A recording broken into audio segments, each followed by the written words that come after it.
kó jálu èròǹgbà wa Olúwa ó ṣe o pé ọ̀pọ̀ ènìyàn ló gbé èròǹgbà kalẹ̀ bá ṣe gbé kalẹ̀ tó jẹ́ pé kò ṣeé ṣe fún un ṣùgbọ́n tọ́lọ́run bá ti ní kó ṣeé ṣe a jẹ́ pé Ọlọ́run fẹ́ kí nǹkan yẹn ó sì sóore ni Olúwa ọba ilé ìta tó fẹ́ ṣe láàárọ̀ Ọlọ́run tó sì sóore o Ọlọ́run ló ní sábà di oríire fún àwa tá a fẹ́ sọ àtàwọn tá a fẹ́ sọ fún pẹ̀lú ògo Ọlọ́run àwa tá a fẹ́ sọ yìí Ọlọ́run má jẹ́ akágbà kó lórí ẹ̀ má jẹ́ àríwá lórí ẹ̀ ọmọ wa Sunday Adeyemo tó wà nínú àhámọ́ ní tá a fẹ́ sọ láàárọ̀ yìí Ọlọ́run bá wà lò ní sábàbí fún ọba ọmọ jáde gbogbo ẹnì kọ̀ọ̀kan tá a wà láàyè Ọlọ́run tó tẹnì kọ̀ọ̀kan wa Ọlọ́run má fi wá lẹ̀ la hawla wala quwwata illa billah. Eriwo ya àyàgbó àyàtọ̀ àyàjẹ àyàmú eriwo ọmọ sí pé ǹjẹ́ bá ṣe wá bẹ̀rẹ̀ ohun tá a gbé kalẹ̀ ní ìsìn báyìí Elédùmarè kó wá síwájú wa Elédùmarè kó tún wà láàrin Elédùmarè jẹ́ kó ṣeé ṣe fún wa tá a bá ti wá ṣe tán báyìí níṣẹ́ ni ká máa gbúròó re kí omi ìtura kó bẹ̀rẹ̀ sí ní dé bá Sunday Igboho nítorí wípé òjò tí bá ń pààyè kan ọ̀rẹ́ gbogbo wa níjọ ń pa Èdùmàrè tú sílẹ̀ tó bá ti wá tú sílẹ̀ mọ́ wàá jẹ́ nìkan kan wá wọ́gbẹ̀ ìjẹun tó wá gbé adé bí káwá délé láyọ̀ yí àwa wílé ní àwíṣẹ́ ní Tifá àfọ̀ṣẹ́ ní Tọ̀rúnmìlà àṣẹ gbogbo ń bẹ lọ́wọ́ Elédùmarè ọba Èdùmàrè àfàṣẹ sí o òdì pọ́ àṣẹ wà.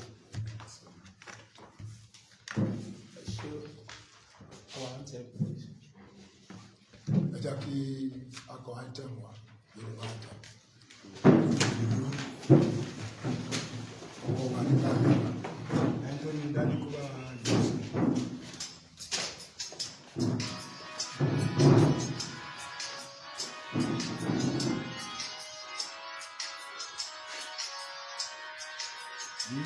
Iṣẹ́ wa fúnlẹ̀ wá fún ilẹ̀ ìbí wa kàgbéga kàgbéga kàgbéga fàyè rí ìgbàgbọ́ wa ní pé láti bẹ̀rù làbọ̀ mọ́. Ká ṣiṣẹ́ ká ṣiṣẹ́ ká ṣiṣẹ́ ká jọlá ìṣọ̀kan àtòmìnira ní ẹ jẹ́ ká máa lépa tẹ̀síwájú fọ́pọ̀ ire àtòhun tó dára.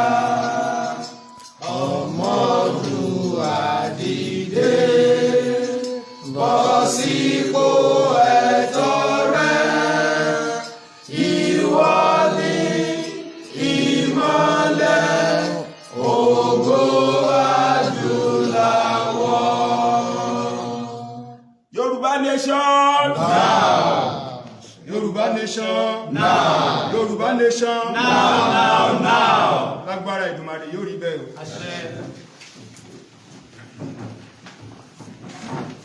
a kí gbogbo wa káàbọ̀ sí ìpàdé pàtàkì ní ọmọdé àti lágbà àti gbogbo àwọn tó ń wò wá ní orí ìtàkùn àgbáyé níbi tí a wà yìí òun náà ni a pè ní ìpè síta fún ìdásílẹ̀ olóyè Sunday Igboho. A fẹ́ fi ìpè síta yìí ránṣẹ́ tú àwọn nípasẹ̀ àwọn oníròyìn wa gbogbo tó wà níbí torí náà kí àwọn oníròyìn wa gbogbo káàbọ̀ ní sí àárín wa adẹ̀ ní àníṣaláì máa kí àwọn bàbá wa kọ̀ọ̀kan tó wà níbí fún ìdánimọ̀ pàtàkì bẹ̀rẹ̀ láti ọ̀dọ̀ àwọn bàbá wa tí wọ́n jẹ́ Secretary General of Ìlànà Ọmọ Odùduwà tí wọ́n wà níbí lọ́wọ́lọ́wọ́ wọ́n wà níbí bàbá wa Ìrúbodò ẹ fara wọn lé ẹ̀jẹ̀ kárí ẹ̀ṣẹ́ àwọn ẹlẹ́sìn Islam orúkọ ẹni tẹ́ bá sọ ẹni ó bá wá sí àwọn àti ìsìn ìrìnwó yà á fi ẹ̀ṣẹ́ ẹ̀ka àbọ̀sá ní wàsà ẹ̀dẹ̀ ṣe kó fàyè gbà wá gbogbo àwa tí àwọn wà nílé lóko Secretariat ìlànà ọmọ Oòduà nílùú Ìbàdàn ni a ti kàn sí wa báyìí. Ó sì dá wa lójú wípé lẹ́yìn òpin gbogbo ohun tá a fẹ́ yóò tẹ̀ wá lọ́wọ́. Níṣàlàyé má fi àwọn bàbá wa hàn wá. Àwọn náà ni olóyè Ayíkẹ̀kẹ́, ìránṣẹ́ Oòduà worldwide. Eriwo ya.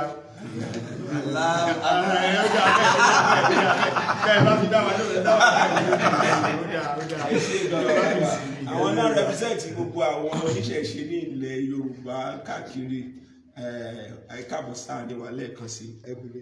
Bákan náà ni àwọn bàbá wa ọdún ni wọ́n lórí íńtánẹ́ẹ̀tì wọ́n tẹ̀ ní pé bóyá ká fún wọn ní oyè kan jẹ́ YouTube ambassador. Akọni ni wọ́n, inú wa dẹ̀ dùn. Àwọn náà ni ààrẹ ẹgbẹ́ Yoruba Muslim Association, MAYON. So ẹ káàbọ̀ sáré wa. Assalamu alaikum warahmatullahi wabarakatuh. Happy you push us into that. Eriwo ya. Ẹ ṣé àdúpẹ́. Bẹ́ẹ̀ náà ni I have my honourable Secretary General of Yoruba Nation Christian Association. Àwọn náà ni àlùfáà Agboola Emmanuel.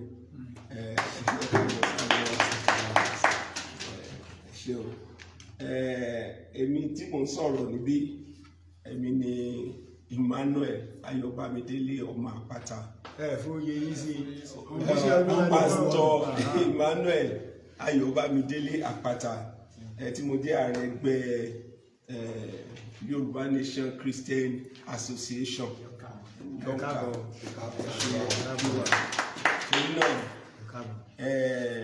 A ní àwọn èèyàn pàtàkì tí wọ́n bá wa wá láti ìhà gbogbo, láti ọ̀dọ̀ àwọn bàbá wa Mayor àti Yoruba Nation Christian Association. Gbogbo wa la ní àwọn tí wọ́n á jẹ́ èèyàn pàtàkì nínú àwọn ẹgbẹ́. Gbogbo wa náà la wà níbí, torí náà tí bá ń wọ ọwọ́ ọ̀tún àti ọwọ́ òsì ẹ rí àwọn èèyàn wa gbogbo tí wọ́n wà níbí, torí pé ìpéjọpọ̀ yìí ó ṣe pàtàkì fún gbogbo wa. A fẹ́ kí oníkálukú, a fẹ́ kí wa káàbọ̀. Ẹ jọ̀wọ́ bóyá láàrin ìṣẹ́jú kan àbí ìṣẹ́jú àáyá ẹ lè dìde láti apá bí kẹ́ bá wọn dárúkọ ní. Assalamu alaikum warahmatullahi wabarakatuh. Orúkọ tèmi ni Comrade Eslawal Ọlánàṣẹ láti ìlú Èkó àti Ogun State, láti Bandri. Ẹ káàbọ̀, ẹ ṣé. Hallelujah. Orúkọ tèmi ni Prince Adé Johnson, ó jẹ́ coordinator fún Yoruba Nation Christian Association fún ìlú Èkó. Praise the Lord. Hallelujah.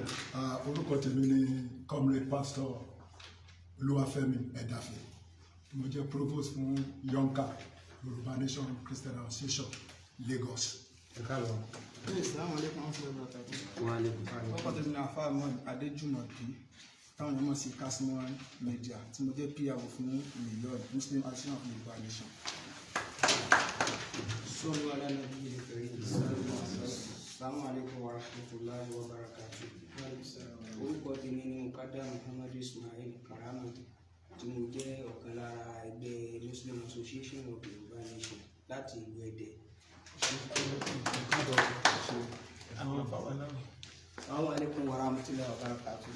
Orúkọ tèmi ni Sheikh Lukman Asrar Faida, tí mo jẹ́ kan nínú ọmọ ẹgbẹ́ MAYON Muslim Association of Yoruba Nation láti ìlú Ẹdẹ. Assalamu alaikum.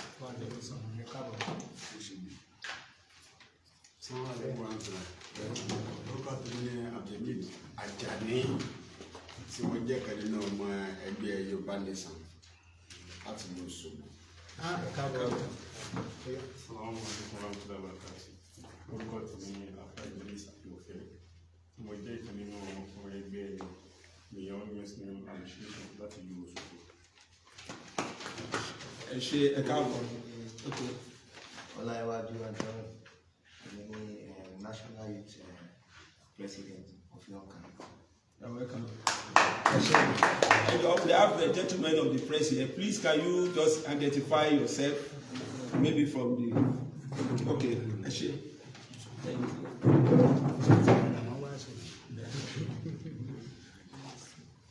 Yes. Èní ni ọjọ́ ìdápadà ògo. Èní ni ọjọ́ òmìnira wa ní orílẹ̀-èdè Yorùbá. Ó jẹ́ ọjọ́ òmìnira fún bàbá wa Cheif Sunday Adeyemo Igboho. Ó jẹ́ ọjọ́ ìdápadà ògo, àlàáfíà, ìṣọ̀kan tí Sátánì àtàwọn ọmọ ogun rẹ̀ tán rò kan ti gbà lọ́wọ́ wa. A dúpẹ́ lọ́wọ́ Ọlọ́run. Mo fẹ́ dúpẹ́ lọ́wọ́ àwọn MAYON fún ìpàdé yìí, torí àwọn náà instigate ẹ̀, wọ́n pè wá, sọ àmọ́ rírì yín sà. Ó jẹ́ nǹkan tí ó ti wà ní ọkàn gbogbo wa náà pé kí Ọlọ́run ọba tó dá wa ní àwòrán ara rẹ̀ kó bring us together, because united we stand but divided we fall.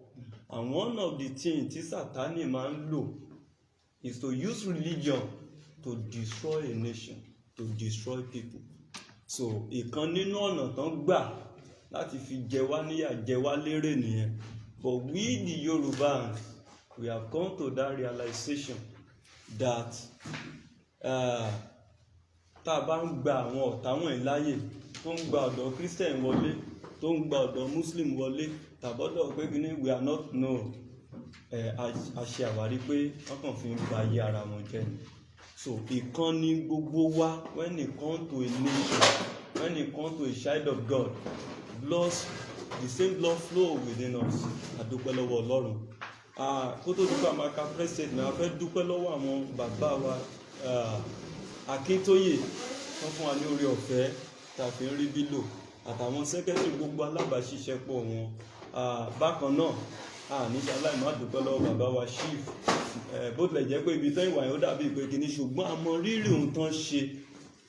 Àwa orúkọ táwa fún wọn ní Yonka ni ìyẹn Cheif Sunday Adeyemo Igboho ṣàdúgbò sọ́yọ́. Orúkọ táwa fún wọn ní Yonka ni the lion of the tribe of Yoruba nation. So adẹ̀gbáládùá Ọlọ́run, kìnìún ẹ̀yà Yorùbá, ẹ ṣeun. So ògo ni fún Ọlọ́run.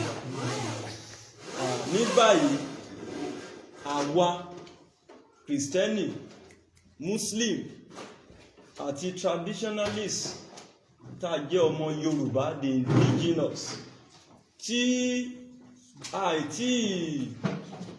ìtí fi nǹkan míì gbá wa lọ, tá ìtí sọ orílẹ̀-èdè wa dànù, tí a mọ rírì orílẹ̀-èdè wa, tá a ti discover pé Yorùbá nation is a country, is a nation tí Ọlọ́run dá tó gbọ́dọ̀ wà, ṣùgbọ́n tó jẹ́ pé a ti fi ń jẹ wá lérè, tán sọ fún ọ̀pọ̀lọpọ̀ wa, táwọn bàbá wa ò fi kọ́ wa nítorí pé a ti kó wọn ní pańpẹ́, a ti kó wọn lẹ́rú.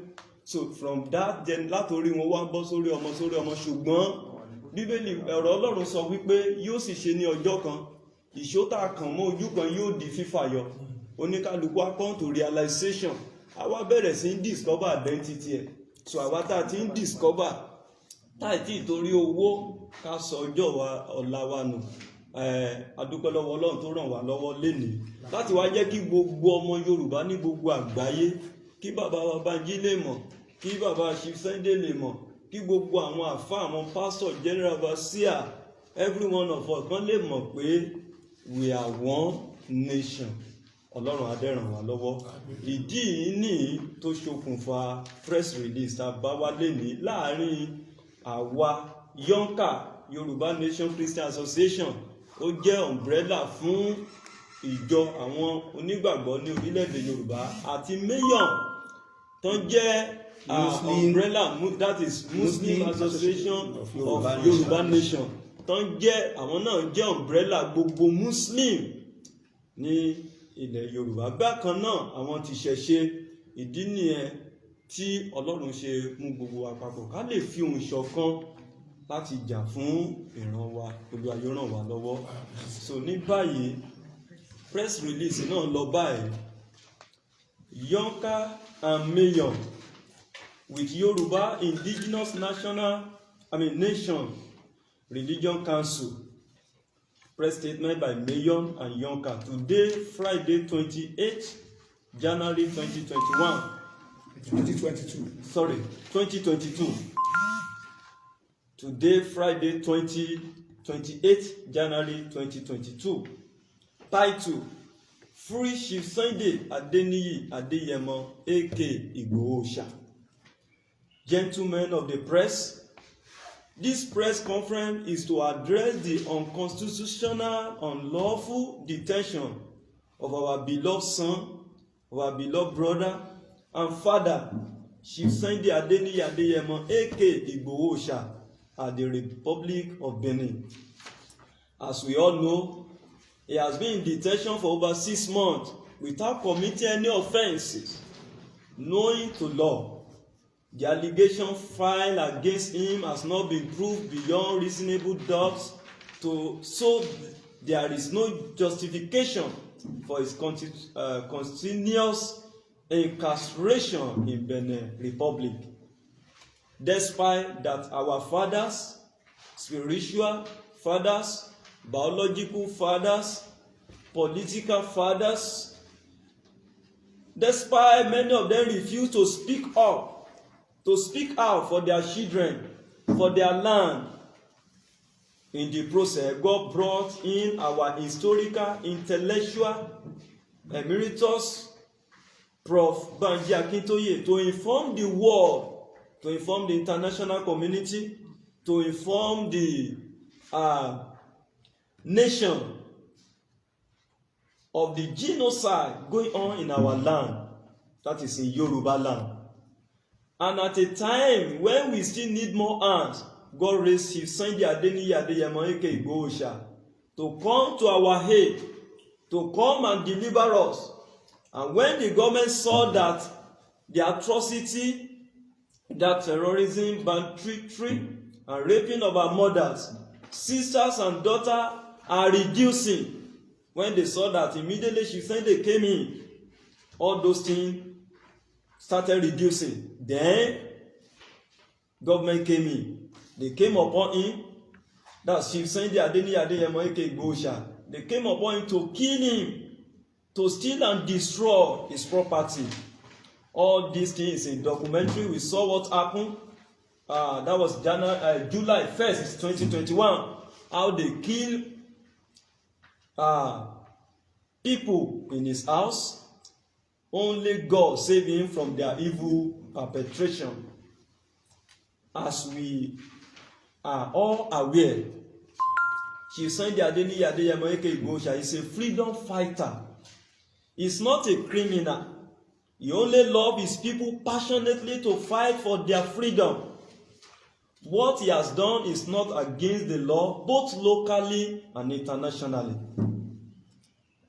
Defending a race, in the case the Yoruba race against killer herdsmen, is not a criminal offense, but exercising his fundamental human right for self-determination. On this point, we, Muslim Association of Yoruba Nation, MAYON, Yoruba Nation Christian Association, YORNCA, with the traditional association, has come under the umbrella of Yoruba Indigenous Nation Religion Council to make a press conference today, January 28, 2022, with the following demands. Number 1, unconditional release. We, the Muslim Association, the Christian Association, the Traditional Association of Yoruba Land, demand the immediate and unconditional release of Cheif Sunday Adeyemo Igboho out of detention, where they detain him unlawfully. That Cheif Sunday Adeyemo Igboho is not a criminal, and therefore his continued incarceration is unlawful. On the 1999 Constitution, that is number 2 now. On the 1999 Constitution, with the aforementioned association, that is MAYON, YORNCA, and the traditional, and Council demand that the current 1999 Nigeria Constitution should be brought down. It was fraudulent, imposed on Nigerians, and has no signature or approval of the citizens of Yoruba nation. It has been declared null and void by the NINAS, that is Nigeria Indigenous Nationality Alliance for Self-Determination. It has been declared null and void by the NINAS, force majeure of the on 16 December 2020. Therefore, any election conducted under such fraudulent 1999 constitution is illegal and fraudulent. Number 3 of our demand is referendum. We, the Mayon, the Yoruba, the traditionalists of the indigenous people of Yoruba land, we demand that a public referendum should be organized to enable the different indigenous nationality within the contraction called Nigeria choose how they wish to live their lives, either to continue with Nigeria or to opt out of Nigeria. Point number 4 of our demand, security, Abu.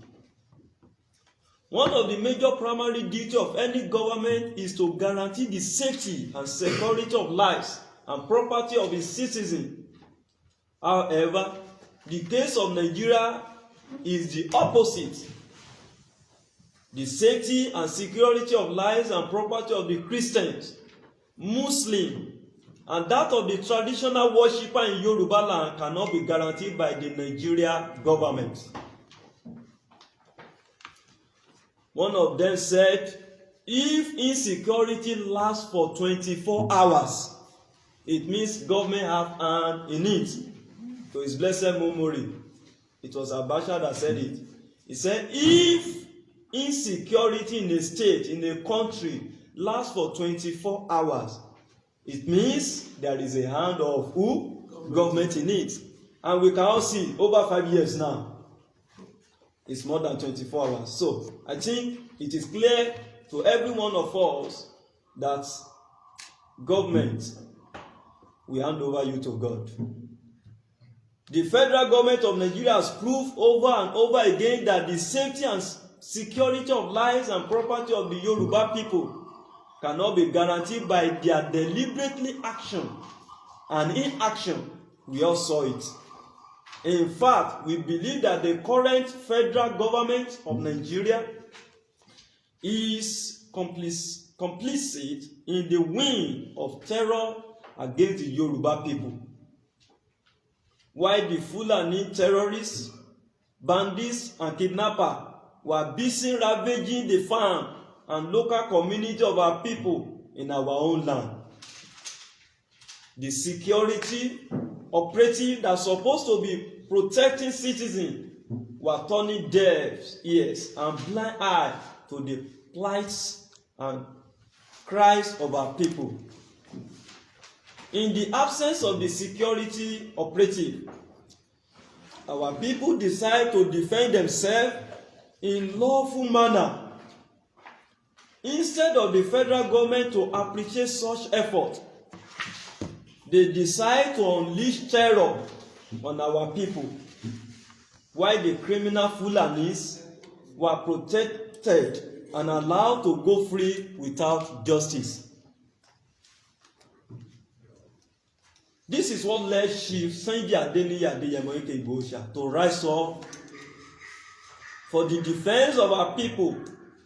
But unfortunately, the Fulani-led federal government of Nigeria attacked his private residence on July 1st, 2021, with the intention to kill him, so that the criminal Fulani terrorists can have a free rein to kill, to rob, to rape, to take over the land and property of our people.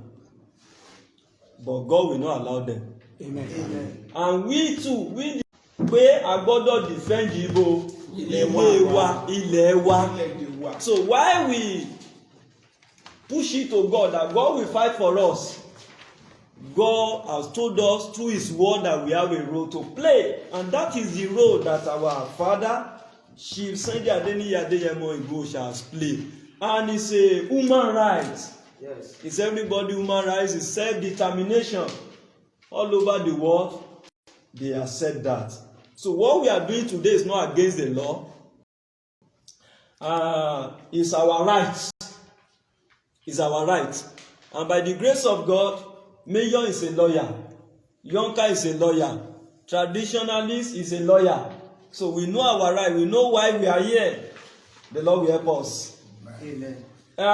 In conclusion, for this reason, therefore, we demand that since we don't have guarantee that our life and property can be protected by this government, we should be allowed to defend ourselves through our indigenous security operative without harassment, without molestation, or arrest by the Nigeria security operative.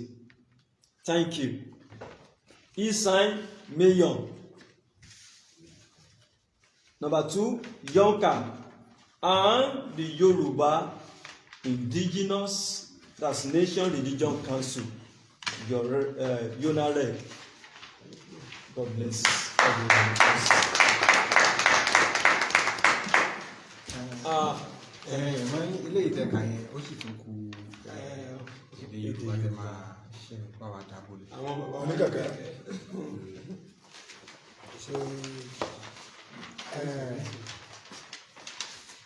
orúkọ mi ni Lawal Oníkẹ̀kẹ́ Adéwálé Òrìṣàwálé, òjíṣẹ́ Elédùmarè, ìránṣẹ́ Oòduà láti inú ìbílẹ̀ society. So ohun tí a fẹ́ kà ní àsìkò yìí, a fẹ́ kà fún àwọn oníròyìn kí wọ́n bá wa gbé sáyé, ọ̀rọ̀ tó kan gbogbo wa gbọ̀ngbọ̀n ni. So àtẹ̀jáde yìí ó ń wáyé láti ọ̀dọ̀ àwọn ẹgbẹ́ ẹlẹ́sìn ìgbàgbọ́ tí wọ́n gbàgbọ́ nínú ìran ilẹ̀ Oòduà. So a dẹ̀ tún ní àwọn ẹgbẹ́ ẹlẹ́sìn mùsùlùmí tí wọ́n gbàgbọ́ nínú ilẹ̀ Oòduà. So lẹ́yìn ìgbà náà èmi wá sójú àwọn ti ìbílẹ̀, àwa ẹlẹ́sìn ìṣẹ̀ṣe tá a gbàgbọ́ wípé oko ẹrú ni ìran Yorùbá wà, tá a dẹ̀ gbọ́dọ̀ kúrò lóko ẹrú. So àwa ẹgbẹ́ yẹn là ń bẹ níbí. A wá pé àkọlé tí a fẹ́ kà lénìí àbí tí a fẹ́ káyé gbọ́ lénìí wípé a bẹ̀bẹ̀ wípé kí àtijọba Nàìjíríà àti ìjọba Benin Republic kí wọ́n bá wa tú olóyè Sunday Igboho sílẹ̀. Ìyẹn ni àkórí ìpàdé, ìyẹn ni àkórí ìfọ̀rọ̀síta tá a fẹ́ ṣe lénìí.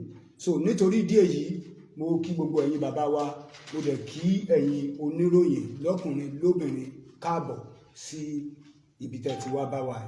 So a dúpẹ́ lọ́wọ́ yín o. Àkàjáde náà ó lọ báyìí. A ní wípé gbogbo wa náà la mọ̀ wípé gẹ́gẹ́ bí olóyè Sunday Igboho Adeyemo bó ṣe wà ní àtìmọ́lé ní ilẹ̀ Benin Republic lónìí, gbogbo wa la mọ̀ wípé kò ṣe ẹ̀ṣẹ̀ kankan. Ìdí àkọ́kọ́ ìfọ̀rọ̀síta wa nìyẹn, wípé kí wọ́n bá wa fi sílẹ̀, nítorí wípé kì í ṣe ọ̀daràn. Bá a ṣe ń sọ lénìí kó máa rókì lókàn àyà gbogbo àwa ọmọ gbogbo orílẹ̀-èdè àgbáyé ni, nítorí báwọn ló máa gbọ́ wa bá a ṣe ń sọ̀rọ̀. Kó máa rókì láyà wọn wípé olóyè Sunday Igboho kì í ṣe ọ̀daràn. Bẹ́ẹ̀ ni kò dẹ̀ sí ẹ̀sùn ọ̀daràn kankan tí wọ́n rí kà sí lẹ́sẹ̀ látìgbà tẹ́ ti dọ́gbọ́n mu. Mímú olóyè Sunday Igboho ní Republic of Benin, kí ló gbé dé Republic of Benin? Ṣebí nítorí pé ẹ fẹ́ dààmú ẹ̀mí ẹ̀ níbí ni, láì kò kí ń ṣe kó ṣẹ̀. So nítorí ìdí èyí kan bá wa fi sílẹ̀. Gbogbo wa tá a jẹ́ ọmọ Yorùbá, pàápàá jùlọ àwọn bàbá wa nínú òṣèlú ní ilẹ̀ Yorùbá àti àwọn bàbá wa nínú ìbílẹ̀ tàbí nínú mùsùlùmí tàbí nínú kìrìsìtẹ́nì, a fẹ́ kí ẹ bá wa gbóhùn sókè àti ìgbọ́ ohùn yín rárá, nítorí wípé wọ́n ní ọmọ ẹni kò ní ṣèdí bẹ̀bẹ̀ rẹ̀ ká filẹ̀kẹ̀ sídìí ọmọ ẹlòmíì, àti wípé ẹ̀ṣẹ̀ kí ni arákùnrin ṣẹ̀? Arákùnrin yìí ò dẹ́ṣẹ̀ kankan, kò kí ń ṣe apààyàn, ẹ fẹ̀sùn apààyàn kan, ẹ ló fàdíyà, ẹ dẹ̀ sọ wípé ó ja olè. So nítorí ìdí èyí, ohun tó ń ṣe òun ni wípé ó yẹ kó jà fún ẹ̀tọ́ rẹ̀ nígbà tí ìyà bá dé bẹ́ẹ̀ ni gbogbo àwa tá a wà níbí lẹ́ni la mọ̀. Ẹ wo ìgbà tí ilẹ̀ àwọn mùsùlùmí bẹ̀rẹ̀ sí ní bàjẹ́, nígbà náà ni òjíṣẹ́ wọn dìde. Ẹ wo ipa ribiribi tí aṣíwájú ẹ̀dá Ànábì Muhammad kó. Bẹ́ẹ̀ ni ẹ wo ipa ribiribi tí Jésù kó. So ẹ wo ipa ribiribi tí àwọn Ọ̀rúnmìlà kó. Ẹ wo gbogbo tí wọ́n fojú winá. Bẹ́ẹ̀ ni tó fi mọ́ Odùduwà gan tá à ń jorúkọ rẹ̀ lénìí. So ìtí Sunday Igboho náà wá tó wá ṣe nìyẹn nítorí wípé ẹ̀mí rẹ̀ ló gbélẹ̀ tó fi lọ. Kí ló wá ṣe? Ó wá dáàbò bo ìran Yorùbá ni nítorí wípé ẹ̀ ń pa wá, ẹ̀ ń gba dúkìá wa, ẹ̀ ń bá àwọn ìyá wa sùn. Gbogbo àwọn nǹkan wọ̀nyí òun ló lọ nínú àgbáyé, àwa olùrànlọ́wọ́ kankan. Tí a bá ní parọ́ fúnra wa, ìgbésẹ̀ tí olóyè Sunday Igboho gbé láti sọ fáwọn èèyàn wa wípé ẹ jẹ́ kí á dáàbò bora wa, tó dẹ̀ lọ sílùú gangan àti káàkiri tó fi ń sọ wípé ẹ jẹ́ ẹ má pa àwọn èèyàn tèmi mọ́. So tó bá ti ràn lẹ́nìí, so bí a ò bá wí lẹ́nìí a lè má lè wí lọ́la mọ́, ẹni tó bá dẹ̀ wà ló ń ṣe bẹ̀. Eléyìí ni ohun tí olóyè Sunday Igboho tó gbé ní ìgbésẹ̀. Gẹ́gẹ́ bá a ṣe kàdé bí ta kàdé yẹn, a ní gbogbo àwọn bàbá wa kẹ́ bá wa sọ̀rọ̀ sókè. A dẹ̀ ń lo àkókò yìí láti dúpẹ́ lọ́wọ́ bàbá wa Banji Akíntóyè, ẹni tó tún já sí wípé ó tún fi yé wa gbogbo ìpakúpa àti gbogbo tó ń ṣẹlẹ̀ nínú orílẹ̀-èdè Nàìjíríà. Ẹ wá jẹ́ ká wo ohun tó ń ṣẹlẹ̀ nílẹ̀ Yorùbá. Ọmọ aládé ni wá, ọmọ aládé ni wá, adé orí wa kò dẹ̀ gbọ́dọ̀ ṣí dànù. Ìdí nìyẹn tá a fi gbọ́dọ̀ gbé ìgbésẹ̀ akin. A lo àkókò yìí láti dúpẹ́ lọ́wọ́ bàbá wa Professor Banji Akíntóyè àti gbogbo àwọn òṣìṣẹ́ wọn pátápátá àti gbogbo àwa tó já sí wípé níbikíbi tá a wà lẹ́ni à ń pariwo wípé orílẹ̀-èdè tí kò bá ti ní ìdájọ́ òdodo, irú orílẹ̀-èdè bẹ́ẹ̀ ó ṣetán láti wó ni. Ìran àwa Yorùbá a ò ṣetán láti wó pẹ̀lú orílẹ̀-èdè. Ìtawà ń sọ lẹ́nu yìí òun náà ni tó lóyè Sunday Igboho ń ṣe. Ẹni tó bá wá sọ wípé ó ṣe ẹ̀ṣẹ̀ kan, ẹ jẹ́ ká mọ̀, wọ́n ti tì mọ́lé nísìnyí báyìí láti bí oṣù 6. Ẹ̀ṣẹ̀ kí ló ṣẹ̀? Ẹ̀rẹ́ṣẹ̀ kankan sọ.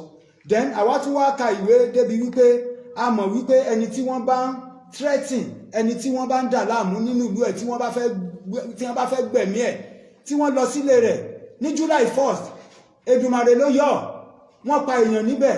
Àwọn tẹ́ pa Alhaji Fatai àti Saheed Adogan, ṣé ẹ̀mí wọn ti lọ gbé náà nìyẹn?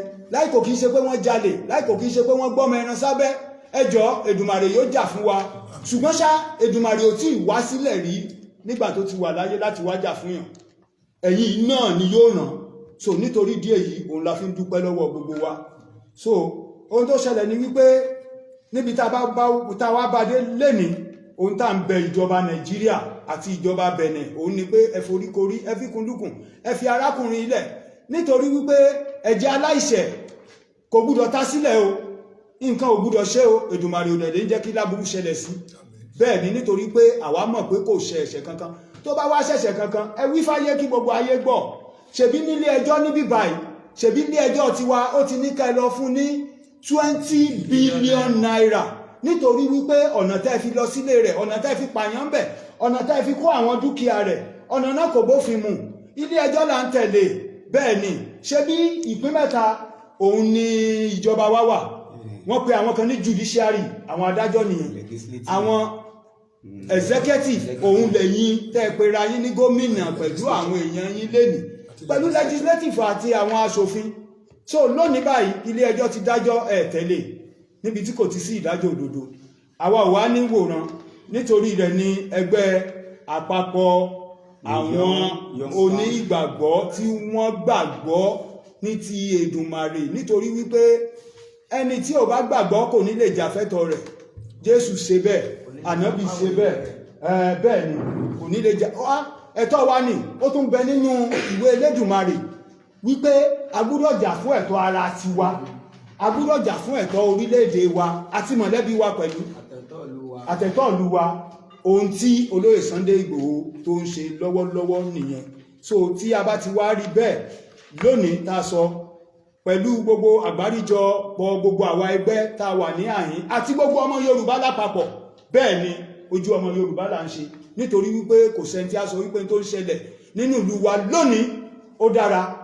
so tẹ́ bá dẹ̀ wá lọ wò ẹ má wọrí à ń bọ̀ àti ìdè so ohun tí àwa ń fẹnu kò sí lónìí òun ni wípé àwa gbé àwọn ìmọ̀ràn wọ̀nyí a gbé sílẹ̀ a dẹ̀ ń fẹ́ kí ìjọba orílẹ̀-èdè Nàìjíríà lábẹ́ alákòóso Muhammadu Buhari tí wọ́n jẹ́ ajagun fẹ̀yìntì tẹ́lẹ̀tẹ́lẹ̀ kí wọ́n gbọ́ kí gbogbo ọmọ Yorùbá náà dẹ̀ gbọ́ ẹ̀yin ọba wa ẹ̀yin ìjòyè ẹ wá gbọ́ lónìí o nítorí wípé ìyà ń jẹ ìran Yorùbá wọ́n dẹ̀ ń tẹ̀ wá mọ́lẹ̀ gbogbo yín dẹ̀ dákẹ́ àwa fẹ́ kẹ́ sọ̀rọ̀ àwa ò ní yín bú a ò dẹ̀ ní yín ta nítorí wípé ọmọ ẹni ò ní ṣèdí bẹ̀bẹ̀rẹ̀ ká kó lẹ́kẹ̀ sídìí ọmọ ẹlòmíì àti wípé ọ̀tá ẹni lẹ́ni ó lè wọ́n padà wá di ọ̀rẹ́ ẹni lọ́la bẹ́ẹ̀ ni ẹ̀yin lẹ bí wa a ò ní kọjá yé wa níwájú yín ọba lẹ́jẹ́ ìjòyè lẹ́jẹ́ aṣíwájú wa lẹ́jẹ́ olóṣèlú wa lẹ́jẹ́ ìtọ́jẹ́ ló ní ká wá rí hùn bẹ́ẹ̀ ni nítorí wípé kò ṣẹ̀ṣẹ̀ ṣẹlẹ̀ ó dà gẹ́gẹ́ bí ìgbà tí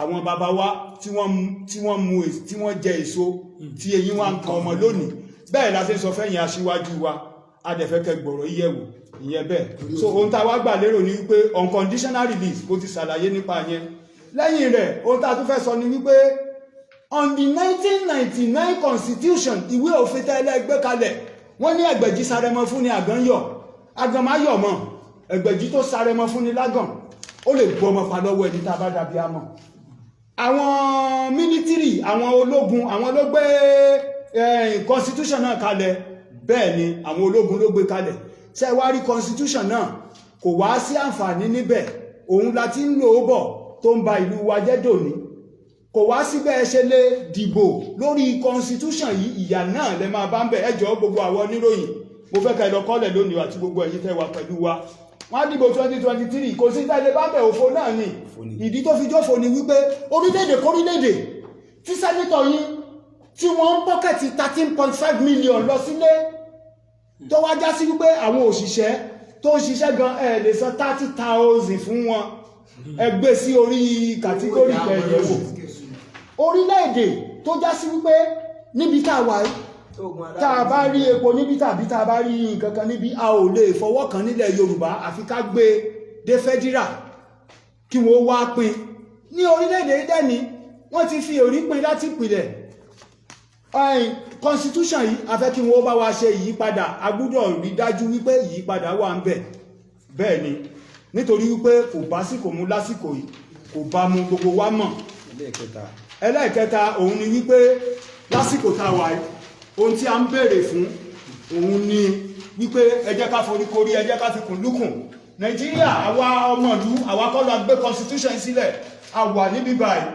fún àtakò nígbàkigbà tẹ́ bá fẹ́ bi wá níbèrè so ó ní àwọn tó gbélé àwọn èèyàn péréte only 48 or 49 a rí ẹnìkan tó withdraw nínú wọn ẹ̀yin lẹ wá gbé kalẹ̀ fún èèyàn 220 million tá a jẹ́ lórílẹ̀-èdè Nàìjíríà kókó bẹ̀ táwa ń sọ fún yín ni wípé ẹjọ́ ẹ jẹ́ tí ẹ bá fẹ́ gbé òṣèlú yín kalẹ̀ tẹ́ ẹ fẹ́ kó múná dóko ẹ jẹ́ ká ṣe referendum ṣáà fẹ́ dúró ni àbá fẹ́ dúró báwo la ṣe fẹ́ lọ orílẹ̀-èdè ìyà ń jẹ àwọn ènìyàn tèmi o púpọ̀ jù o so a dẹ̀ rí wípé òfin yìí ó ti gbè síbì kan ju bì kan lọ tá a bá ní a fẹ́ jọ wà wọ́n ní ẹjọ́ ẹ pín ire kẹ́ láre bẹ́ẹ̀ ni tẹ́ ẹ̀ bá ti pín ire tẹ́ ẹ̀ bá ti láre kò ní sí fọ̀kànbalẹ̀ òun lẹ fi rí tí a fi ní fọ̀kànbalẹ̀ yẹn kédùmarè ó wá darí fọ̀kànbalẹ̀ fún wa so ohun tí a wá wò ṣe wá rí pabambari bẹ̀ ẹlẹ́ẹ̀kẹrin òun ló yẹ kó síwájú bẹ́ẹ̀ ni nítorí wípé ètò ààbò àti dúkìá aráàlú òun ni ìgbésẹ̀ àkọ́kọ́ fún ìjọba tó bá mọṣẹ́ rẹ̀ níṣẹ́ ni o bẹ́ẹ̀ ni ètò ààbò àti dúkìá aráàlú ní ìsìn báyìí ẹ̀ ń lọ lágogo wípé káwá dìbò ṣẹ́ni tí wọ́n bá ti patọ́ sólè dìbò ni ṣẹ́ni tí wọ́n ti gba ilé rẹ̀ tí wọ́n ti gba ọ̀nà rẹ̀ tí wọ́n ti gba oko bàbá rẹ̀ mọ́ lọ́wọ́ só lè rántí pò wọ́n dìbò so nítorí ìdí èyí ìyẹn gangan ni kókó ìrẹ ọmọ Yorùbá lọ dáàbòbò ara rẹ̀ nítorí wípé ìjọba yìí ìjọba tá ń lò lọ́wọ́lọ́wọ́ báyìí a kì í wí bẹ̀ ká kú síbẹ̀ o olódodo yóò dẹ̀ láyà bí kìnìún ìjọba náà kò dáàbòbò wa o nítorí gbogbo wa náà lámọ tó ń ṣẹlẹ̀ o tó gbé olóyè Sunday Igboho dìde nìyẹn o ohun tó gbérú àwa dìde ní o tẹ́ bá mi ò mọ̀ mi bá mú stíkà yẹn lọ́wọ́ àti tẹ́ káàkiri ọmọ Yorùbá dáàbòbò ara rẹ lọ́wọ́ ajínigbé pẹ̀lú dáràndáràn a sì wà lórí ẹ̀dìsẹ́ so lọ́nà tó bófin mu la fi ń dáàbò bo ara wa a gbúdọ̀ jẹ́ kó tẹ̀síwájú òun lẹ fi rí tí ìdínkù fi wà gbogbo wa la mọ bó ṣe ń lọ ní 2020 2019 so nígbà tó lóye Ìgbòho dìde níwájú Èdùmàrè tírú àwa dìde tírú àwọn bàbá wa dìde tí àwọn ènìyàn wa dìde sí òun ló jẹ́ kó dínkù o tá a bá wá lọ sùn yóò padà bẹ́ẹ̀ ẹwọ tó ń ṣẹlẹ̀ ní ilẹ̀ Haúsá báyìí o so mo rọ ìyànran Yorùbá wípé ká má sùn ká dáàbò bora wa nítorí wípé ìjọba tó ń bẹ níta iṣẹ́ mo ló ti kùnà nínú ojúṣe rẹ̀ láti dáàbò bò wá àti mọ̀nà ìta tó máa gbọ́ lẹ́nu kédùmarè má jẹ́ ká gbọ́rọ̀ ìyàn burú nílẹ̀ Yorùbá so nítorí ìdí èyí ọ̀rọ̀ ètò ààbò òun ló ṣe àkọ́kọ́ òun gan làwádẹ̀ fọwọ́ sí jù nítorí pé ẹni ẹ̀mí ẹ̀ bá wà òun ló máa ṣe gbogbo nǹkan ẹ wá máa wò látijọ́ tẹ́ ti ní wípé ẹ mú àwọn bandit látijọ́ tẹ́ ti mú àwọn bandit ó di mélòó tí ẹ fi sẹ́wọ̀n ó di mélòó tẹ́ jẹ́ Gumi aṣojú àwọn bandit ni ó ń gbowó báyìí ó ń lọ kó fún àwọn bandit àwọn DSS yìí dẹ̀ bá débẹ̀ àwọn mú pọ́tẹ̀lé ẹ̀dẹ̀mọ́bi tí wọ́n wà ẹjọ́ wọn ò mọ̀ mú wọn ni ẹni tí ń sọ̀rọ̀ sí wọn ò mọ̀bi tí Gumi wà ní so kí wá ló ṣẹlẹ̀ tó já sí pé ọmọ ti wá tí ò gbébọn tí ó yàdá látọjọ́ tí a ti ń ṣe ìwọ́de wa àwa làwa bẹ̀rẹ̀ ìwọ́de ní Ọ̀yọ́ state o kó lóye Sunday Igboho kan kó tó jọ ìwà bẹ́ẹ̀ ni a ṣètò Ọ̀yọ́ state a ti ṣètò Ògùn state Ọ̀ṣun a ti ṣètò Ògùn state Òṣogbo òun ni wọ́n ti kò wá lára inú wádẹ́dùn adẹ̀dúpẹ́ pààrẹ ni bí ẹni aré èèyàn bí èèyàn àwọn bàbá wa kí tó yẹ nǹkan irú àwọn èrò òbodò nǹkan èyí ò mọ bàbá tí wọ́n ní so a wà nílé gbogbo wa ò ní sùn ká lórí kọbì kan náà bó ṣe jẹ́ nìyẹn ẹ gbádùn ni so ohun tó mú dìde nìyẹn lẹ́yìn tó lóde Sunday Igboho wá dìde àwọn tó ń pààyàn ẹ̀ rí wọn mú ẹni tó wá ń sọ èrò inú rẹ̀ tó dẹ̀ jẹ́ wípé lábẹ́ òfin ó lẹ́tọ̀ọ́ lábẹ́ òfin kóòtù ti sọ náà ilé ẹjọ́ ti sọ ni wọ́n fi ní kẹlọ fún ní 20 billion naira ẹ tí happy now a ò tí ì rí happy yìí so a mọ̀ wípé ẹ̀kan lo ọwọ́ agbára lé ìran Yorùbá lórí ni ìdí nìyẹn tá a fi wá pé àwọn bàbá wa pé ẹdọ́nú o ẹjọ́ ẹ jẹ́ kí nǹkan ìkórìn jìnnà káwọn bàbá wa gbọ́ kí wọ́n ronú wò nítorí wípé òjò tó bá ń pààyè kan ọ̀rẹ́ gbogbo wa ló jọ ń pa o bẹ́ẹ̀ ni wọ́n ti gbé ọba nílẹ̀ wọ́n ti gbọ́ ọmọ ìjòyè so káwa máa wòran kẹ́ máa ṣe bẹ́ẹ̀ ni rárá o àwa ò ní wòran ìmí á wà lórí òtítọ́ ní ti Elédùmarè fi rán wa ìránṣẹ́ Oòduà ló ń sọ̀rọ̀ bó wúyàn kó gbọ́ bó wúyàn kó má gbà ìjọba gan là ń bá wí adẹ̀ ń bá ìran Yorùbá sọ̀rọ̀ wọ́n ní àràbà túnra mú odò ń gbárèrè lọ báyé bá wá ń tojú àgbà bàjẹ́ àìmọ̀ wá wù wọn ni bẹ́ẹ̀ ni àwa wà nítorí tiwa bàjẹ́ so wà wá ń dúró dè wọn o adúró dè yín o nítorí pé tí a bá ti ní àwọn máa mú ní ọ̀la náà máa mú ẹ lọ fi ọmọ wálẹ̀ ìgbésẹ̀ àkọ́kọ́ kẹ́ẹ̀dẹ̀ dáàbòbò wa kẹ́ẹ̀dẹ̀ ṣe referendum fún wa òun ni ètò wa ẹ jẹ́ ká ṣe referendum ẹ jẹ́ ká mọ̀ bá ṣe tó ẹ jọ̀ọ́ ilé kàbìtì nínú ilé wa ẹ foríjì wa ẹ jọ̀ọ́ ẹ ṣé o. tó bá ní ìbéèrè tí àbí reaction látọ̀dọ̀ yọ mayor president. adúpẹ́ fún Ọlọ́run kí àwọn ànábì Ọlọ́run tí Ọlọ́run rán wá sáyé pàápàá jùlọ ìsìlámù Muhammad sallallahu alaihi wasallam lẹ́yìn náà mo kí ààrẹ yonka ní ààyè ìyẹn Yorùbá Christian Association so Yorùbá Nation Christian Association akínpọ̀ ẹkú gbìyànjú mo kí ẹni tó jẹ́ aṣojú fún Òrìṣàwálé bàbá Òrìṣàwálé akínyìn púpọ̀ èyí lè jẹ́ aṣojú fún àwọn Yorùbá indigenous religious council ẹgbẹ́ ìbílẹ̀ so mo kí gbogbo ẹ̀yin bàbá wa tẹ́ wà níkàlẹ̀ so a kú mi ìpàdé lẹ́nì ìpàdé ní ó wáyé pẹ̀lú ìfọwọ́sowọ́pọ̀ àwa mẹ́tẹ̀ẹ̀ta ẹgbẹ́ mẹ́tẹ̀ẹ̀ta tá a wá sojú fún gbogbo torí mẹ́tẹ̀ẹ̀ta tí ń bẹ nílẹ̀ Yorùbá náà nìyẹn Muslim Christian and oníṣẹ̀ṣe àwa mẹ́tẹ̀ẹ̀ta náà so àwa sojú Muslim àwọn kírísítẹ́nì tí wọ́n wà láàyè yìí wọ́n sojú kírísítẹ́nì àwọn bàbá wa sojú àwọn oníṣẹ̀ṣe ìbílẹ̀ bẹ́ẹ̀ ni tẹ́ bá ń lẹ̀ so torí ìdí eléyìí ẹni tí gbogbo wa fẹnu kò lé lórí náà ni wọ́n ti sọ yẹn torí pé ajá kan ò ní gbó kéyìn rẹ̀ ọyọ àṣẹ bàbá ẹni tí gbogbo wa fẹnu kò lórí dáadáa fẹnu kò lé lórí nìyẹn o àkọ́kọ́ àwọn oníkẹ́ni tó bá fẹ́ selection ọmọ selection ṣùgbọ́n àwa tá a wá sojú gbogbo ọmọ ilẹ̀ Yorùbá àti gbogbo ẹ̀sìn tí mẹ́lẹ̀ Yorùbá àwa ò lé àdìbò kankan àní election kankan ṣe ń tiwa àní kẹ́ni tó ẹni tó bá fẹ́ lọ lè selection àdìnàdé kọ́ máa lọ ntọ́ fẹ́ fà lórí ara rẹ̀ lọ́mọ akọ́ máa fà lórí ara rẹ̀ ṣùgbọ́n àwa dúró lórí ẹsẹ̀ wa àní ìdìbò ẹlẹ́ẹ̀kejì nínú tí àwọn àgbààgbà mẹ́ta tá a fó àwọn àgbààgbà mẹ́ta tó foríkorí tá a gbé ìgbìmọ̀ yìí kalẹ̀ láti bá gbogbo àgbáyé sọ̀rọ̀ òun náà ni pé Sunday ọmọ Adéyẹmọ Sunday Adéníyì ọmọ Adéyẹmọ Ìgbòho Òòṣà ẹ bá wa fi sílẹ̀ láì ní gbé kọ̀ǹdíṣàn kankan tì nídìí kò gbọ́dọ̀ sáyìn kankan láti gbé tó fi sílẹ̀ o ẹ má fún un ní kọ̀ǹdíṣàn kankan torí pé mímú tẹ́ ẹ mú kò sí lábẹ́ òfin ẹ bà dúkìá rẹ̀ jẹ́ ẹ balé rẹ̀ jẹ́ kò sí lábẹ́ òfin ẹ dẹ̀ pa àwọn èèyàn síbẹ̀ àdínsì anábìkan sọ pé ó ní wallahu yuhibbu igazata lahafani ó ní ọlọ́run anábì ní ọlọ́run fẹ́ràn ẹni tí bá ń yọ ìyàn kúrò nínú ìnira ìdìdí ọmọ Adéyẹmọ ó fẹ́ yọ ilẹ̀ Yorùbá kúrò nínú ìnira ni ó dẹ̀ ti yọ wá torí pé àlìmúmínà yá láfù wàyú láfù ètí jẹ́ ẹni eré tẹ́ntà pè ní èèyàn gidi ó náà ni pé ẹni tí ó fẹ́ràn àwọn èèyàn rẹ̀ wàyú láfù tí àwọn èèyàn rẹ̀ náà fẹ́ràn rẹ̀ láhẹ́rà fi máa ń láyá láfù wà láyù láfù kò sí oore fẹ́ni tí ò fẹ́ràn àwọn èèyàn rẹ̀ táwọn èèyàn rẹ̀ ò fẹ́ràn rẹ̀ o ọmọ Adéyẹmọ jáde síta ẹwọ èrò bó ti ń tẹ̀lé kò pín ráìsì o kò pín gàrí o kò pín owó masses gbogbo ilẹ̀ Yorùbá dẹ̀ ń tẹ̀lé ọmọ Adéyẹmọ voluntarily láì pín nǹkan kan fún wa táyẹn bá ní ìsìn gbogbo ẹni tẹ́ fẹ́ selection yẹn ẹ ti lọ package ráìsì tẹ́ pè fáwọn èèyàn ká lè bá tẹ̀lé ọmọ Adéyẹmọ òsì yẹn ẹ ti ń package owó tẹ́ fáwọn èèyàn ká lè bá tẹ̀lé ọmọ Adéyẹmọ òsì yẹn torí pé màkàmàkà ló yẹ bọ̀ ó sì ń bọ̀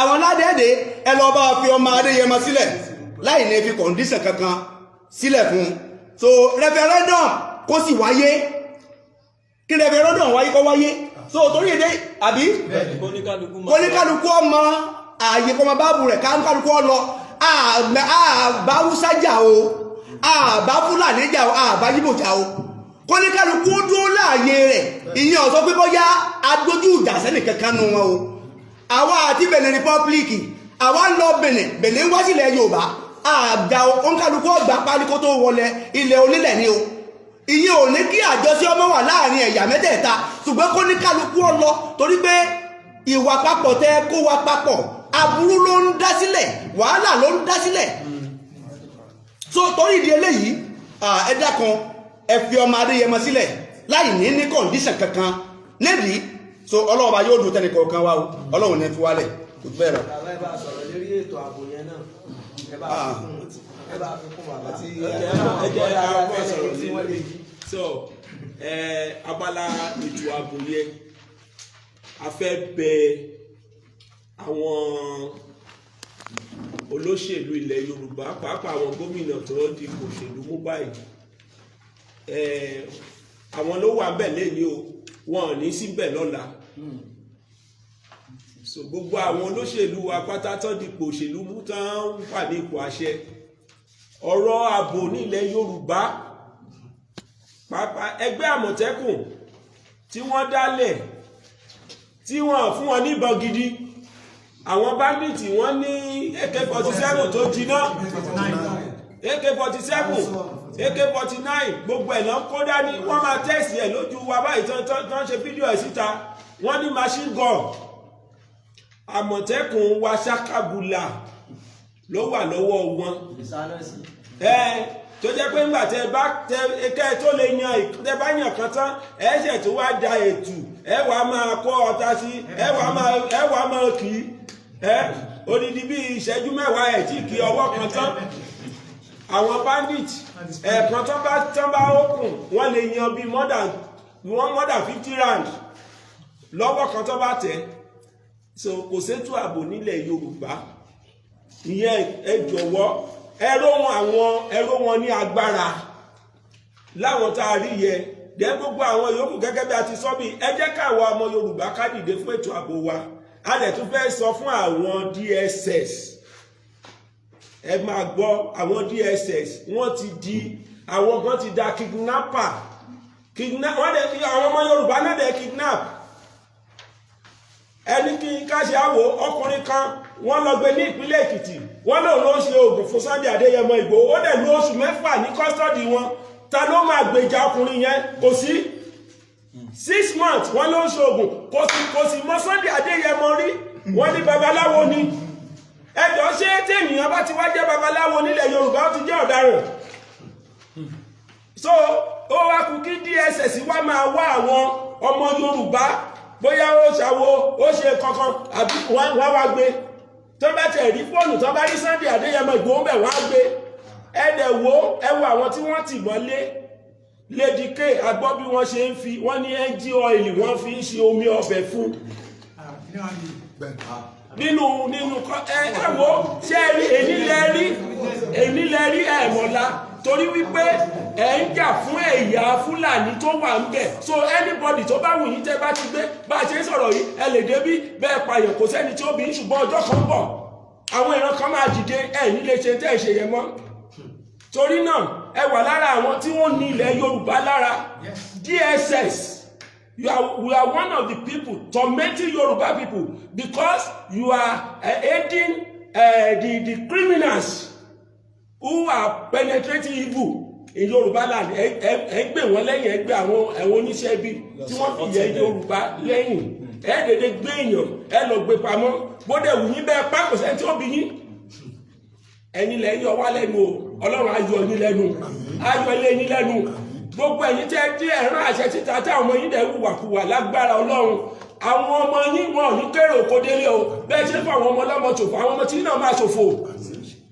so gbogbo ẹ̀yin DSS ẹ ṣọ́ṣẹ́ ṣe o kò sí obey rule of law kankan nǹkan tẹ́ bá dẹ̀ ti ṣe àṣegbé ni torí pé ẹ̀yin lẹ wà níjọba agbáde ṣe sọ yìí asọ́nà ni ó tún lè dọ̀la kẹ́ páàkì mọ́tò yá wọlé síbẹ̀ yẹn ìmù bá kú ọ̀rọ̀ tá a sọ yìí ó máa wà nílẹ̀ láìláì gbogbo àgbáyé ń wò wá so ẹ jẹ́ kí ètò ààbò kó wà nílẹ̀ Yorùbá káwọn ọba kí wọ́n dìde kán yé pa wá nípakúpa kán yé arrest wa unlawfully kán yé dédé bust wa anyhow ọdún wo la fẹ́ tẹ̀síwájú pẹ̀lú eléyìí dà then gẹ́gẹ́ bí wọ́n ti sọ kí referendum wáyé kóníkálukú mọ ilé bàbá ẹ̀ kóníkálukú mọ ibi tó ń lọ bẹ́ẹ̀ wá Yorùbá bá sọ pé àṣìfẹ́ wà lára Nàìjíríà referendum ó sọ tó bá sọ pé àdẹ̀ṣe mọ́ referendum ó sọ so ìyẹn jẹ́ my own personal reaction sí press release yìí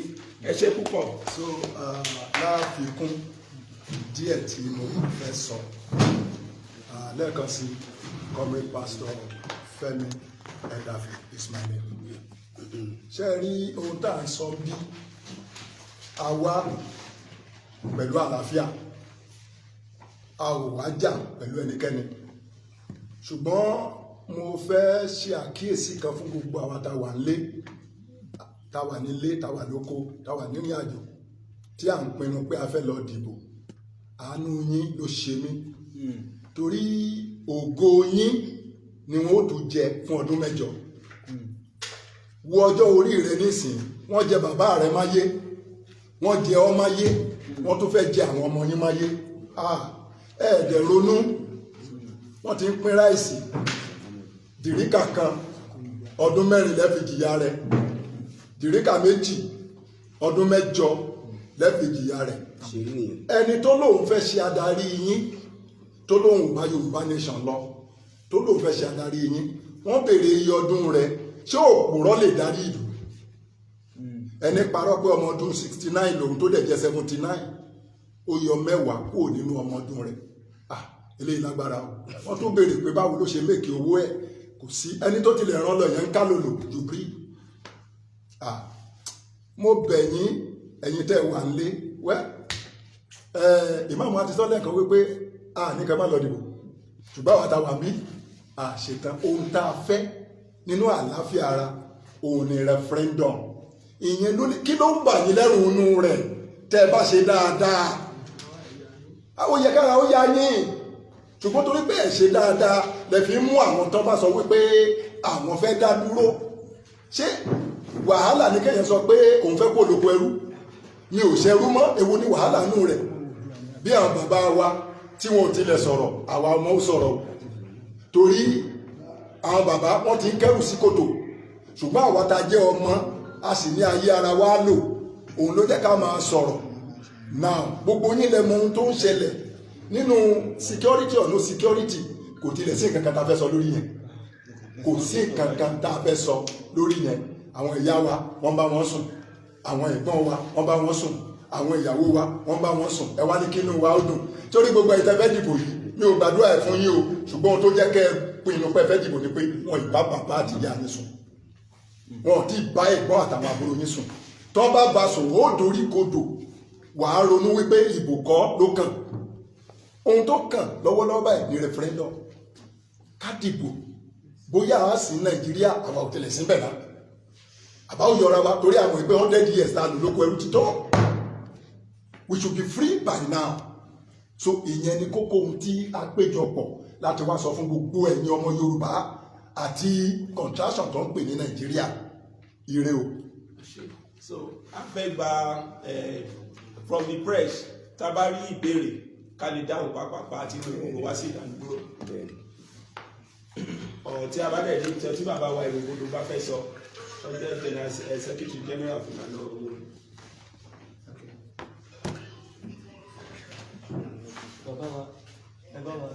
Any reaction sir?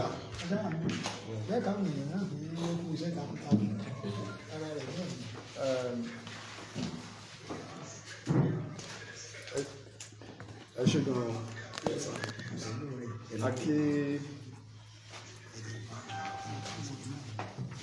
akí ní orúkọ bàbá wa alànà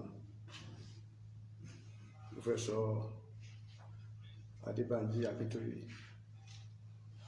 àti gbogbo ọmọ ẹgbẹ́ ìlànà pàwátá worldwide akí ẹ̀yin àgbáríjọ ẹgbẹ́ mùsùlùmí ẹgbẹ́ christian àti ti ìṣẹ̀ṣe akí káàbọ̀ ọgbọ́n yín kò ní parẹ́ ìmọ̀ yín ò ní lòfo ìfẹ́ tẹ́ ní sí ilẹ̀ Yorùbá àti gbogbo àwọn ọmọ Odùduwà àpáwátá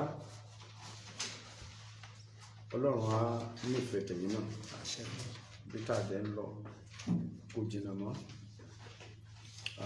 ní agbára Ọlọ́run nínú àmọ́ Ọlọ́run pẹ̀lú ilẹ̀ tí a ń tẹ̀ yìí torí kì í ṣàwọn náà dá ilẹ̀ yẹn á débi tá à ń lọ lágbára Ọlọ́run. Ìmọ̀ràn tí èmi máa ní fún àwọn ènìyàn torí pé ẹ ti sọ ọ̀pọ̀lọpọ̀ ọ̀rọ̀ àwa kàn ní orí ọ̀fẹ́ láti wà níbí báyìí ní inú kan tẹ́ ẹ ṣe yìí ní ká sọ gbólóhùn méjì. Ìmọ̀ràn tí èmi máa gba àwọn ènìyàn wa ní àkọ́kọ́ mo rọ gbogbo àwọn ọba aládé nílẹ̀ Yorùbá mo dẹ̀ rọ gbogbo àwọn ìjòyè mo dẹ̀ rọ gbogbo àwọn olóṣèlú pátá tí wọ́n bá ń bínú lórí nǹkan tá à ń ṣe yìí wọ́n fọwọ́ wọlé kọ́mọ̀ bínú sí wa torí pé ó dà ń pé ó kára wa lára ni wípé àníjẹyà àwọn àlùkò yìí a fẹ́ kí Yorùbá kò bẹ́ẹ̀ ó ká wa lára ni ó dẹ̀ ń dùn wá ni ẹni àwọn ìwà tá à ń gbó gbà mí tàbí àwọn nǹkan tá a ṣe gbà mí tí ó dàbẹ̀ ni pé inú wọn ò fẹ́ dùn sí ṣùgbọ́n tó yẹ pé bóyá nítorí pé a fẹ́ràn ìlú wa, a fẹ́ràn Yorùbá nation, a dẹ̀ fẹ́ kí ó lọ tẹ́ pé àwọn àṣìṣe díẹ̀díẹ̀ tá a bá ṣe wọ́n má bínú, wọ́n dáríjì wa, kí wọ́n dẹ̀ dáríjì Sunday Adeyemo Igboho, kó má bínú sí, kò síbi tá a fẹ́ tì sí. Yorùbá máa ń sọ pé ẹni èèyàn ò kì í rìn kórí ó má mì, kò sẹ́ni tí ò ní àṣìṣe tiẹ̀, kò sẹ́ni tí ò ní mistake ìkan tàbí kejì, kó má bínú sí. Wọn ò ní pa èèyàn lóòótọ́, tàbí wọ́n pa àbẹ́yàn, tàbí wọ́n pa èèyàn, tàbí wọ́n pọ̀ ọmọ èèyàn, ká wá máa pẹ̀tù sí wípé kó má bínú. Àkọ́kọ́ tàyìn lára, ó ta lára ní ẹ̀yin ọba nílẹ̀ Yorùbá, ẹ̀yin aládé, ẹ má bínú. A wá fẹ́ kí gbogbo yín kẹ́ bá fọwọ́sowọ́pọ̀ kí ìran Yorùbá kó kúrò lóko ẹrú ní agbára Ọlọ́run, ní agbára Ọlọ́run, láìpẹ́ láìjìnà àsìkò lóko ẹrú náà. A fẹ́ kí ilẹ̀ Yorùbá nation, káwa náà dàbí UK, káwa náà dàbí Singapore, ká dàbí America, ká dàbí Japan. Ó ṣe àpé lágbára Ọlọ́run ti kọ́ fún wa pé a dì bẹ́ẹ̀. Torí àwọn kan wà tí wọ́n mọ̀ pé wọ́n lè dé ìlú, pé wọ́n mọ̀ pé Ọlọ́run lè gbàdúrà wọn, Ọlọ́run wá gbàdúrà wọn. Ọlọ́run wọ́n lárí pé àwọn tí wọ́n mọ̀ pé Ọlọ́run lè gbàdúrà wọn, tọ́lọ́run gbàdúrà wọn, Ọlọ́run wà wọ láàárẹ̀, yóò wá gbàdúrà tàwọn náà. Àṣẹ o, àṣẹ o, àṣẹ o. So gbogbo àwọn ọ̀dọ́ mo kí ètò bá yẹ ká ṣe, ẹ jẹ́ ká ṣe. Nínú ẹgbẹ́ tiwa, nínú ìlànà non-violence ni àbáyànjá, àní pínpín iṣẹ́ dẹ̀ ń lọ àti ẹ̀ ní nǹkan tá a fi lè jà, ṣùgbọ́n bàbá ní gbogbo nǹkan àní Ọlọ́run dẹ̀ dúró tì wá, Ọlọ́run dẹ̀ ń gbèjà wa. Ẹ jẹ́ ká fọkàn balẹ̀ pé kò ní ṣe é ṣe, irọ́ nìyẹn, ó ti ṣe é ṣe, ó ti ṣe é ṣe. Ọlọ́run ni àkọsílẹ̀, Ọlọ́run ni kò ṣe é yẹ. Ọlọ́run tí ń ṣèlérí tó ní nǹkan báyìí yóò ṣẹlẹ̀, tó dẹ̀ ṣẹlẹ̀, kò sẹ́dá kankan tó lè yí padà. So ẹ jẹ́ ká máa dúpẹ́ lọ́dọ̀ Ọlọ́run. So a kí gbogbo yín, odò àgbè wa o. Wọ́n fẹ́ béèrè question lẹ́ẹ̀kan. Ìbéèrè mi ni pé ẹ ti rọ ìjọba orílẹ̀-èdè Nàìjíríà láti rí dájú pé wọ́n tú olóyè Sunday Adeyemo Igboho ṣá kúrò ní àhámọ́. Tí wọ́n bá wá kọ̀ láti ṣe bẹ́ẹ̀, láti ìwé ìròyìn orúkọ mi ní Ọláwálé Àjàó, aṣojú Aláròyé, ìgbésẹ̀ wo lẹ tó ń là kalẹ̀ pé ẹ máa gbé? Ẹlẹ́ẹ̀kejì, kí ni èròǹgbà yín àbí kí ni ìpinnu yín láti lè rí pé ṣiṣẹ́ pọ̀ pẹ̀lú àwọn ọba aládé lórí àgbàgbé tí ìfẹnukonu bá wà láàrin àwọn ọba ilẹ̀ Yorùbá, wọ́n dẹ̀ sọ̀rọ̀ ní pẹ̀lú ohun ìṣọ̀kan, ẹni tí ẹ̀yin ń béèrè fún àgbà pé ó máa ṣe é ṣe. Kí ni èròǹgbà yín láti rí pé ẹ rí àwọn ọba káàkiri ilẹ̀ Yorùbá, àwọn ọba aládé ilẹ̀ Yorùbá? Ẹ ṣe akọ̀ròyìn wa, àwọn bàbá wa wọ́n ní inú ní oko ìlú ń gbé. Etí ìgbésẹ̀ tó kàn lórí ìdásílẹ̀ orílẹ̀-èdè Yorùbá, iṣẹ́ lọ lọ́wọ́ tí ò sì ní mú ìjà. Ṣe ti olóyè Sunday Igboho, iṣẹ́ lọ pàápàá ìlànà ọmọ Odùduwà. Ẹ rí pé torí olóyè Sunday Igboho ní bàbá wa Professor Ọbásanjọ́ Akíntóyè fi lọ pa ìlú sí ìlú Bẹ̀nẹ̀ sí wọn lọ́rùn. Àwọn náà ládẹ̀ ṣe ó wà lára ara ìgbésẹ̀ náà níbi tá a wà yìí láti sọ fún ìjọba Benin Republic èyí tí wọ́n ń ṣe yẹn kò bófin mu. Ọmọ ìyá sì ní Benin àti ilẹ̀ Yorùbá, kò sì yẹ kọ́ ọmọ ìyá méjì kan dojú kọra wọn, torí wípé odidi ọmọ ọba aládé mẹ́ta, ọmọ Odùduwà mẹ́ta ló jẹ́ wípé orílẹ̀ Benin ni wọ́n wà. So ó wà lára àwọn à ń pàrọwà sí wọn kó tó di wípé ẹ ti mọ̀ pé ilẹ̀ Yorùbá a máa ní sùúrù gan-an. Ọlọ́run ò sì ní jẹ́ kán tán wà ní sùúrù. Tó bá sì láwọn ìgbésẹ̀ míì a mọ̀ pé ìgbésẹ̀ ń lọ lọ́wọ́ níbi tí àwọn bàbá wa Bánjí Akíntóyè àtàwọn ìsọ̀gbé wọn wà.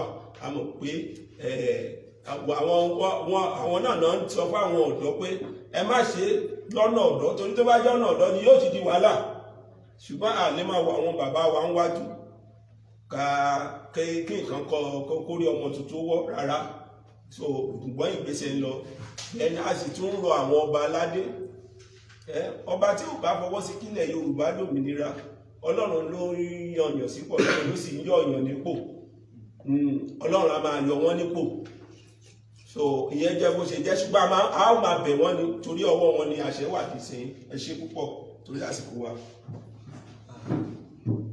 Sorry, nípa ti ọ̀rọ̀ tí wọ́n béèrè nípa ti Sunday Igboho olóyè Sunday Igboho mo fẹ́ jẹ́ kí gbogbo wa ká mọ̀ kílè kan ewé kan ò lè jábọ́ lórí igi láì mọ̀ sí tọ́lọ́run níbẹ̀ wọ́n mú Sunday Igboho Ọlọ́run ló sọ pé kí Sunday Igboho kó wà níbi tó wà láti dáàbò bo ẹ̀mí rẹ̀ tọ́lọ́ máa fẹ́ ṣe nǹkan gbogbo nǹkan lọ́lọ́ máa fi ṣe tí máa fi dáàbò bo àwọn ènìyàn tiẹ̀ tẹ́nìkan bá wá rò pé bóyá ìjọba àwọn àbó ló mú Sunday Igboho ló ti mọ́lé ọ̀pàrọ̀ Ọlọ́run dáàbò bo ẹ̀mí rẹ̀ níbi tó wà ní nǹkan kò lè ní í ṣe nípa ìkejì ebi tí ìgbà tí àwọn ìgbésẹ̀ ń lọ ṣùgbọ́n àwọn ìgbésẹ̀ tí ń lọ àdí máa sọ ṣùgbọ́n ní agbára Ọlọ́run wọ́n fi kọ́ wa pé mo ti gbọ́ èdè yẹn rí lẹ́nu àwọn tó bí wa wọ́n ní Ọlọ́run fẹ́ràn ẹnìkan ju ẹnìkan lọ nígbà tí wọ́n kọ́ gbọ́rọ̀ yẹn wá ní ṣé lóòótọ́ lọ́lọ́run fẹ́ràn ṣé bọ́lọ́run ló dá gbogbo èèyàn ẹ wá sọ fún mi náà ní Ọlọ́run dá gbogbo èèyàn lóòótọ́ ṣùgbọ́n ó fẹ́ràn ẹnìkan ju ẹnìkan lọ Ọlọ́run wá fẹ́ ran Yorùbá nation ju àwọn kan lọ so lágbára Ọlọ́run á di bẹ́ẹ̀. ẹ ṣé ẹni ọ̀dà